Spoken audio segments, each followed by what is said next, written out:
Come in. Morning sir. ஹலோக்கா. Sir சைட்டில் ஒரு ப்ராப்ளமாக இருக்குது சார். என்னாச்சு? சார் மெட்டீரியல் ஆர்டர் பண்ணோம் சிவாவில். ஓகே. அகைன் வந்து எலக்ட்ரிஷியன் வந்து அங்கே டீட்டெயில் சரியில்லைன்னு சொல்லிட்டு பிரச்சனை பண்ணிட்டு இருக்காங்க.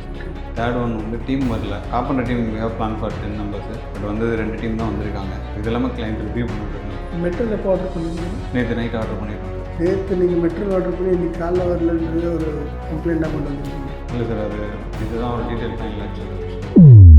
ஒரு சைட்டை ப்ராப்பராக கம்ப்ளீட் பண்ணோன்னா 3 விஷயம் ரொம்ப முக்கியம். பிளானிங், வெண்டர் மேனேஜ்மெண்ட், லாஸ்ட் மினிட்ல எந்த மாற்றங்களும் இருக்கக்கூடாது. பிளானிங் எடுத்துக்கிட்டிங்கன்னா ஒரு சைட்டை வந்து 45 நாளில் முடிக்கிறோன்னா கரெக்டான டைமில் கரெக்டாக முடிக்கணும். வெண்டர் மேனேஜ்மெண்ட்டில் வெண்டரோடைய டேர்ம்ஸ் அண்ட் கண்டிஷன்ஸ் எல்லாமே ப்ராப்பராக நம்ம சைன் பண்ணி இப்போ மியூச்சுவலாக அக்ரிமெண்ட் போட்டுட்டு பண்ணுறது பெட்டராக இருக்கும். 3வது விஷயம் பார்த்தீங்கன்னா லாஸ்ட் மினிட்ல மாற்றங்கள் பண்ணிகிட்டே இருந்தோம்னா சொன்ன டைமில் ஒரு எவப்ரேஷன் டைம்லையோ எதுலையோ சைட்டை ஹேண்ட் ஓவர் பண்ண முடியாது, மாற்றிக்கிட்டே இருப்போம். வெண்டர் சைட்லையும் ரொம்ப டிஃபிகல்ட்டாக இருக்கும். ஸோ அதனால் லாஸ்ட் மினிட்ல எந்த மாற்றங்களும் இல்லாமல் பண்ணோன்னா ப்ராப்பராக ஒரு சைட்டை ஒரு 45 நாளில் முடிக்கணும், முடிச்சுட்டு வெளியே வர முடியும்.